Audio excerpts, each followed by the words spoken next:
Hey everybody, Jeremiah here with Steel Roots again at Atlanta Fest 2010, hanging out with the guys from Sanctus. How's it going? Good, man, thanks. So you guys have done some pretty interesting things on stage. You had someone dressed up with a deer head for one of your songs, is that right?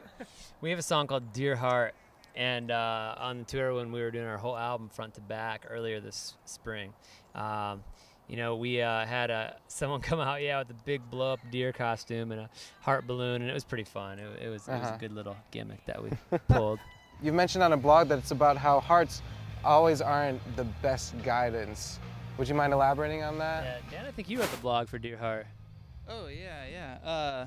Yeah, that song just kind of, you know, we're always kind of making decisions like, you know, our head and our heart are always either working together or one kind of takes the lead, and that song is just kind of a letter to our hearts about how it's not always the best guidance to follow heart all the time, only, but to follow God, and kind of everything together. So that's kind of what that song's about. Right, just because you don't feel like doing something doesn't mean you shouldn't do it. Yeah, exactly. Yeah.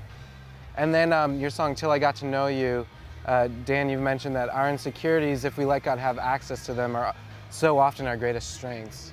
Can you elaborate on that too? Yeah, I think, nobody's perfect and everybody's different, and so it's just kind of one of those things where we all have different strengths and weaknesses, and God made us, kind of perfectly us. And so a lot of times the things that we're insecure about are the things that God can be shown through the most. Kind of like Moses, how he couldn't speak.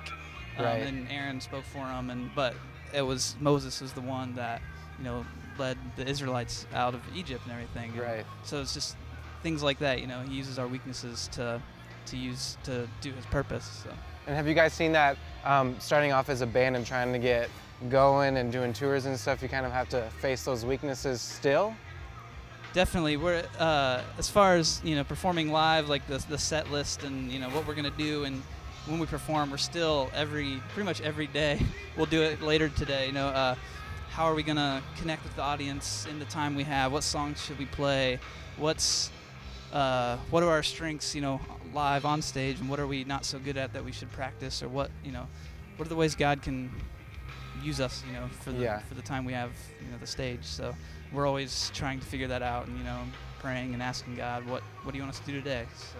Right, and is that sort of the advice you'd give to young bands starting out who don't really have their confidence built yet in their abilities? Just kind of get together as a group and pray about it? Yeah, pray about it. Don't be afraid to make mistakes, because that's how you learn probably more than doing it right, is making a mistake, and you learn, don't do that again. And after a while you learn enough that you can kind of guide things better. So, but yeah, and definitely starting with prayer is the way to go.